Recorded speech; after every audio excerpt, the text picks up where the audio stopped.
करते हैं आज का लेक्चर स्टार्ट। आज हमने इंसर्ट के अंदर शेप के मज़ीद ऑप्शन को देखना है। तो समझने के लिए मैंने एक यहाँ से ली शेप, इसको किया ड्रैग, और मैं चाहता हूँ कि मुझे ये शेप नहीं चाहिए थी, मैंने इस पर कुछ काम भी कर लिया है, अब मुझे इस शेप को चेंज करना है। तो आप इस ऑप्शन पे क्लिक करेंगे, चेंज शेप में जाएंगे और जो भी शेप आपको चाहिए आप उसको सिलेक्ट कर लीजिए और आपकी वही शेप यहाँ दिखना शुरू हो जाएगी। इसी के अंदर हमारे पास आता है एडिट पॉइंट। अगर मैं चाहूँ कि इस शेप को मैं अपनी मर्ज़ी के मुताबिक रिक्रिएट करूँ, अभी तक जो भी कंप्यूटर के पास रिक्रिएट का ऑप्शन था उसने वो दिखाया, जस्ट मैं यही कर सकता हूँ और इसमें कोई चेंजिंग नहीं कर सकता। लेकिन मैं चाहता हूं कि इसके अंदर मैं अपनी मर्ज़ी के मुताबिक चेंजिंग करूं। तो देन आप इस ऑप्शन में आएंगे, एडिट पॉइंट पे क्लिक करेंगे और आपके पास कुछ ब्लैक लाइन या ब्लैक आउटलाइन दिखना शुरू हो जाएगी। जो पॉइंट्स हैं वो भी ब्लैक में दिखना शुरू हो जाएंगे। मैं चाहता हूं कि जो ये पोजीशन है मैं इसको होल्ड करके आगे तरफ लेके जाना चाहता हूँ। तो देखिए मैंने इसकी पोजीशन को अपनी मर्ज़ी के मुताबिक चेंज किया। इसको होल्ड करके मैं यहाँ रखना चाहता हूँ, इसको होल्ड करके यहाँ रखना चाहता हूँ। अब जब आप किसी भी ब्लैक पॉइंट को सिलेक्ट करते हैं तो वहाँ आपको दो हैंडल दिखते हैं। मैंने इस हैंडल को किया सिलेक्ट, होल्ड किया, थोड़ी सी पोजीशन चेंज की तो मुझे कुछ डिज़ाइन बनता हुआ दिख रहा है। सेम मैं यहाँ से भी इसकी पोजीशन को चेंज करना चाहता हूँ। देखिए कुछ डिज़ाइन ऐसा बन के आ चुका है। इसको किया मैंने डिलीट, इंसर्ट शेप, एक सिंपल सी हमने ले ली शेप और मैं चाहता हूँ कि इसको भी मैं अपनी मर्ज़ी के मुताबिक चेंज करूँ। वहाँ से भी एडिट पॉइंट कर सकते हैं, यहाँ से भी कर सकते हैं। राइट क्लिक का बटन दबाएं, एडिट पॉइंट में जाएं और मैं चाहता हूँ कि ये पॉइंट यहाँ से आ जाए। देखें उस हिसाब से हमारा सैंपल बन गया। मुझे इसका डुप्लीकेट चाहिए, कंट्रोल डी से डुप्लीकेट बना सकते हैं, ऑल्ट राइट एरो से इसको रोटेट करवा सकते हैं और देखिए हमने एक फ्रेम बना लिया। तो इस तरह के छोटे छोटे टास्क आप आसानी शेपों से करवा सकते हैं अगर आपको सही तरह टूल यूज़ करने आते हैं तो। कंट्रोल एंड कंट्रोल इंटर का बटन, अगेन हम आते हैं इंसर्ट के अंदर, शेप के अंदर और अगेन मैंने यहाँ से ले ली एक शेप। राइट क्लिक का बटन, एडिट पॉइंट, क्या मैं इन्हीं को ही मूव करवा सकता हूँ? नहीं, अगर आप चाहते हैं कि मुझे यहाँ से मूव करवाना है तो जैसे आप माउस का पॉइंटर यहाँ लेकर आते हैं तो आपको एक पॉइंट चेंज होता हुआ दिख रहा है, यानी जो माउस का जो आइकन है अगर आप देखें तो अब माउस का आइकन चेंज है, अब माउस का आइकन चेंज है और अब आपके माउस का आइकन ये वाला चेंज है। अगर आपको ये वाला आइकन दिखे, ये वाला, तो आपने उसको होल्ड करना है माउस से, थोड़ी सी पोजीशन चेंज करनी है। अब आपको यहाँ भी ब्लैक पॉइंट दिख जाएगा।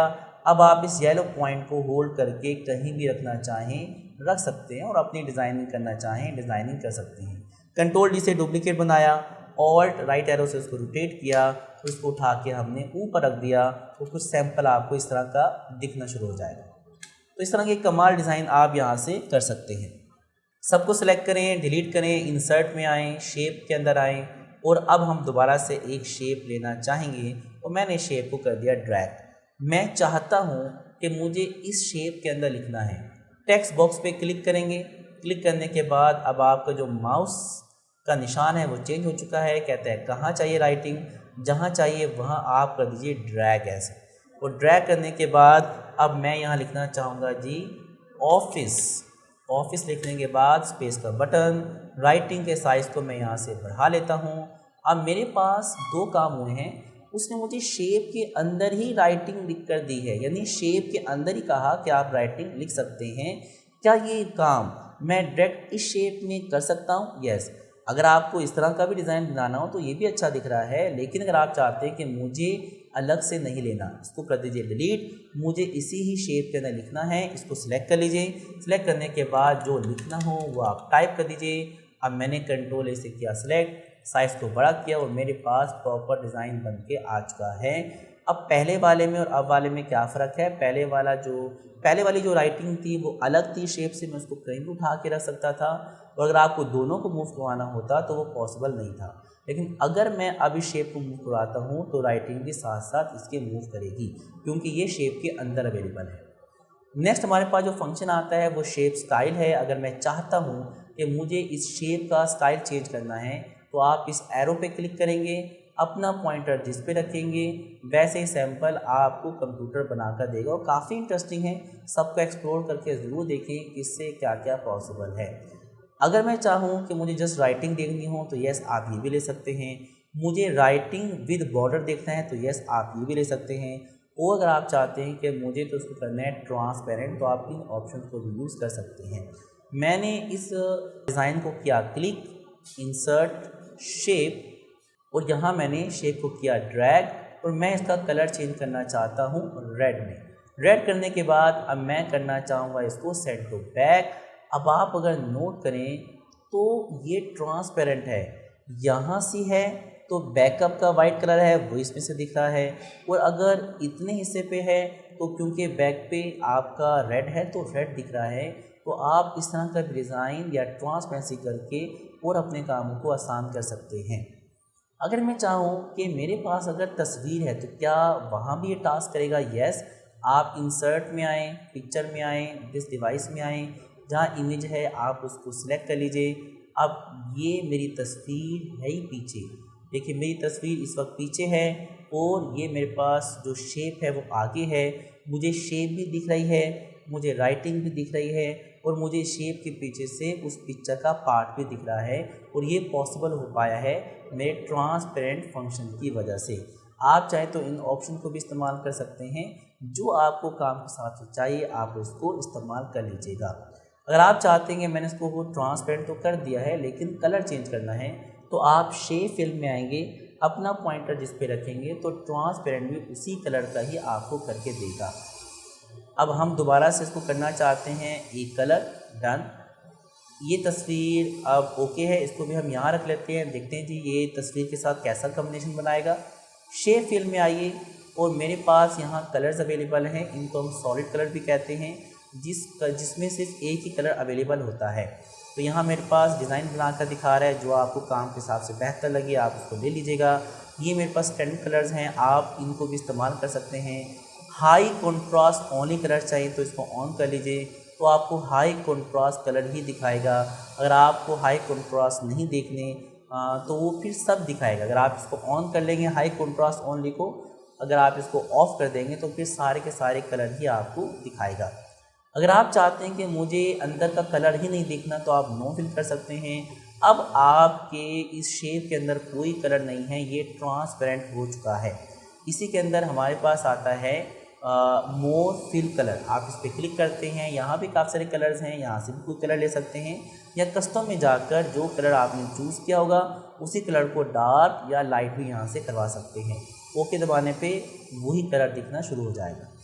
इसी के अंदर आता है हमारे पास पिक्चर। अगर आप चाहते हैं मुझे इस शेप के अंदर से पिक्चर देखनी है तो आप पिक्चर पे क्लिक करेंगे, फ्रॉम अ फाइल जो इमेज चाहिए सिलेक्ट कर लीजिए।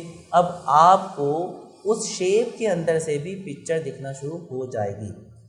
नेक्स्ट, अगर आप चाहते हैं कि इसमें से पिक्चर का सिर्फ उतना ही पार्ट देखे जितना इसमें सही तरह आ सकता है, तो पिक्चर फॉर्मेट में जाइए, क्रॉप में जाएं, फिल में जाएं। अब जो इसमें से आप पार्ट देखना चाहते हैं उसको सामने रख लीजिए। अब देखें उसी हिसाब से हमारा डिज़ाइन रेडी हो गया। शेप फॉर्मेट के अंदर शेप फिल में आइए। अब हमने पिक्चर का फंक्शन भी देख लिया था, अब बात करते हैं ग्रेडियंट। एक होता है नो ग्रेडियंट, यानी कोई कलर एक्स्ट्रा नहीं है, यानी दो कलर नहीं है, जस्ट एक कलर है। अगर आप चाहते हैं जो कलर मैंने चूज़ किया हुआ है मुझे उसी कलर के साथ लाइट वेरिएशन चाहिए, तो वो आपको वाइट कलर के साथ कॉम्बिनेशन बनाकर देगा। जो आपको बेहतर लगे वो आप इस्तेमाल कर सकते हैं, जबकि ये ज़्यादा बेहतर लग रहा है। अगर आप चाहते हैं मुझे डार्क वेरिएशन बनाने हैं तो देन इसी जो ये कलर है इसके साथ ब्लैक कलर का कॉम्बिनेशन बनाकर देगा। आप ये भी इस्तेमाल करके देखें, खासतौर बैनर्स, पोस्टर्स, वेबसाइट्स वगैरह में, वीडियो एडिटिंग वगैरह में इस तरह के डिज़ाइन यूज़ किए जाते हैं। जो आपको बेहतर लगेगा आप उसको क्लिक दबा के इस्तेमाल कर सकते हैं। अगर आप चाहते हैं कि मुझे तो टेक्सचर लेना हो तो आप यहाँ आएंगे, काफ़ी सारे टेक्सचर्स अवेलेबल हैं, बस आना है, क्लिक करना है, वही सैंपल आपको दिखना शुरू हो जाएगा। अब हमने शेप फिल के सारे ऑप्शन देख लिए हैं, अब बात करते हैं शेप आउटलाइन। समझने के लिए मैं शेप फिल को नो फिल करना चाहूँगा, राइटिंग का कलर ब्लैक करना चाहूँगा, आप आ जाइए, राइट हैंड कलर आप ब्लैक कर लीजिए। अब आप आएंगे शेप आउटलाइन के अंदर और यहाँ काफ़ी सारे मेरे पास कलर्स अवेलेबल हैं। अपना पॉइंटर जिस पे रखेंगे वही कलर आपको शेप की आउटलाइन में दिखना शुरू हो जाएगा। जो चाहिए बस आना है, क्लिक दबाना है और वही सैंपल रेडी हो जाएगा। अगर आप चाहते हैं कि मुझे तो आउटलाइन ही नहीं चाहिए तो नो आउटलाइन करेंगे, आउटलाइन ही हट जाएगी। अगर आप चाहते हैं कि मुझे वेट चाहिए तो आप इसका वेट ज़्यादा भी कर सकते हैं, कम भी कर सकते हैं। इसको स्केच करना चाहें, स्केच में आ जाइए तो हमारे पास स्केच के कुछ ऑप्शन अवेलेबल हैं, आप उनको भी ले सकते हैं। और अगर आप चाहें कि मुझे डैशेस करना है तो आप यहाँ से डैशेस भी इस्तेमाल कर सकते हैं। अब हमने शेप आउटलाइन के भी सारे ऑप्शन देख लिए हैं। अब हम बात करते हैं शेप इफ़ेक्ट। शेप इफ़ेक्ट अगर आपने पिक्चर इफ़ेक्ट पढ़ लिया है पिछले लेक्चर्स में तो देन आपको शेप इफ़ेक्ट समझना मुश्किल नहीं लगेगा। समझने के लिए इस पिक्चर को मैं करना चाहूँगा डिलीट। इस शेप को किया हमने सिलेक्ट, शेप फॉर्मेट में आइए, शेप फिल में आइए और एक लाइट सा कलर मैंने यहाँ अप्लाई कर दिया है। अब आप शेप इफ़ेक्ट में आएंगे, मेरे पास प्रीसेट का ऑप्शन बंद है। ये कब ओपन होगा? जब हम स्केच को करेंगे नन। अब आप आइए और आपका प्रीसेट का ऑप्शन ओपन हो चुका है। अपना पॉइंटर जिस पे रखेंगे उसका जो भी सैंपल बनता है वो कंप्यूटर आपको बनाकर दे देगा। अगर आप चाहते हैं मुझे प्रीसेट नहीं चाहिए तो देन आप शेडो में आएंगे, अपना पॉइंटर जिस पे रखेंगे वैसा ही शेडो आपको क्रिएट करके देगा। अगर आपको प्रॉपर शेडो क्रिएट होता हुआ नहीं दिख रहा तो देन आप शेप आउटलाइन में आके इसको नो आउटलाइन कर दीजिए। अब आप शेप इफ़ेक्ट में आएँ, शेडो में आएँ, अपना पॉइंटर जिस पे रखेंगे उसका जो भी इफ़ेक्ट है शेप शेडो का वो अप्लाई होता हुआ दिखेगा। अगर आपको आउटर की तरफ चाहिए तो आप इनमें से लेंगे, अगर आपको इनर शेडो चाहिए तो आप इनमें से भी ले सकते हैं जो आपको बेहतर लगे।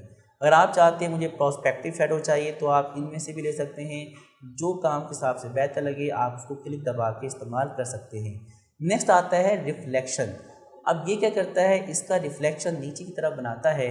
तो क्यों ना हम पहले कर लेते हैं शेप का कलर डार्क और राइटिंग कलर हम कर लेते हैं वाइट, ताकि हम जो भी काम करें वो हमें रिफ्लेक्ट होता हुआ भी दिखे। तो शेप इफ़ेक्ट में आए जी, रिफ्लेक्शंस में आएंगे आप। अगर आपको रिफ्लेक्शन हटानी है तो नो रिफ्लेक्शन करेंगे, अगर आप चाहते हैं मुझे रिफ्लेक्शन लगानी है तो आप इस पे आएंगे तो ये रिफ्लेक्शन लगा के दे रहा है। नीचे आने पे रिफ्लेक्शन में देखें आपको स्पेस दिख रही है और ऊपर आने पे जो डिस्टेंस है वो कम हो रहा है। अगर आप राइट की तरफ जाते हैं तो ज़्यादा रिफ्लेक्शन दिखेगी आपको और आप लेफ़्ट की तरफ आएंगे तो रिफ्लेक्शन कम दिखेगी। मैं थोड़ा सा डिस्टेंस भी लेना चाहता हूँ और मैं चाहता हूँ कि मुझे हाफ के करीब रिफ्लेक्शन भी दिखे। इस पर क्लिक दबाने पे ये ऑप्शन अप्लाई हो जाएगा।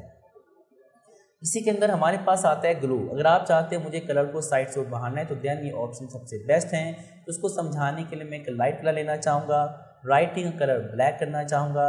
अब देखें इसका मुझे रिफ्लेक्शन दिख रहा है, मुझे रिफ्लेक्शन नहीं देखना तो आप आएंगे रिफ्लेक्शन में, नो रिफ्लेक्शन करेंगे तो रिफ्लेक्शन दिखना बंद हो जाएगा।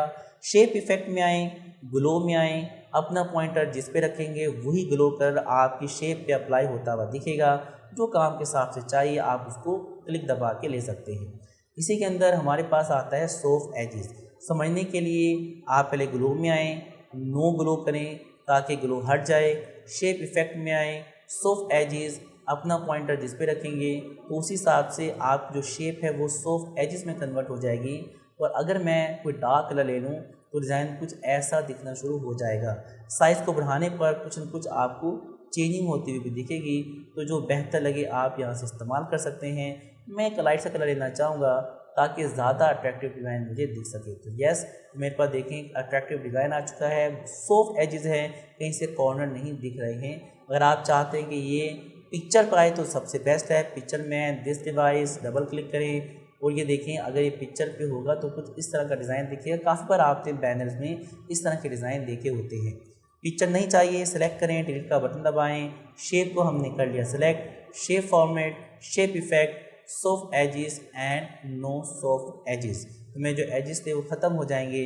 अब अगले फंक्शन को समझाने के लिए मैंने दोबारा से ग्रे कलर लिया, यहाँ रखा, शेप इफ़ेक्ट, बेवल, अपना पॉइंटर जिस पे रखेंगे वैसे ही बेवल आपको आपके प्रोजेक्ट पे बना कर दे देगा। जो बेहतर लगे क्लिक दबा के इस्तेमाल कर सकते हैं। अगर आप चाहते हैं कि मुझे इसको 3D रोटेशन में करना है तो आप यहाँ आएंगे, अपना पॉइंटर जिस पे रखेंगे तो वो आपको 3D में करके दे देगा। आप अगर लेना चाहते हैं ये, आप इस पर कर दीजिए क्लिक। मैं चाहता हूँ इसका डुप्लीकेट आ जाए, कंट्रोल डी दबाने पर डुप्लीकेट आ जाएगा। मैंने उसको उठा के रखा यहाँ, कंट्रोल डी दबाते रहेंगे, डुप्लीकेट आता जाएगा। अगर मैं चाहूँ कि मुझे किसी एक को ज़रा यूनिक करना है, मैंने किसी एक को किया सिलेक्ट और मैंने कर दिया कलर चेंज, तो देखें ज़्यादा अट्रैक्टिव सैंपल आपको दिखना शुरू हो जाएगा। तो आप इस तरह के बड़े ज़बरदस्त तरह के 3D डिज़ाइन क्रिएट कर सकते हैं। अब हमने शेप इफ़ेक्ट के अंदर 3D रोटेशन भी पढ़ लिया है। उम्मीद है कि अब आपको शेप स्टाइल सेक्शन की समझ आ चुकी होगी। मिलते हैं एक नए लेक्चर के साथ। अगर आपने इस वीडियो से कुछ नया सीखा है तो वीडियो को लाइक करें, चैनल को सब्सक्राइब करें और बेल आइकन भी ज़रूर प्रेस करें ताकि हर न्यू वीडियो सबसे पहले आप तक पहुंचे। अगर प्रैक्टिस करते हुए कोई भी कन्फ्यूजन हो तो कमेंट करें या डिस्क्रिप्शन में दिए गए कॉन्टैक्ट पर राब्ता करें। हमारी टीम आपको स्टेप बाय स्टेप गाइड करेगी।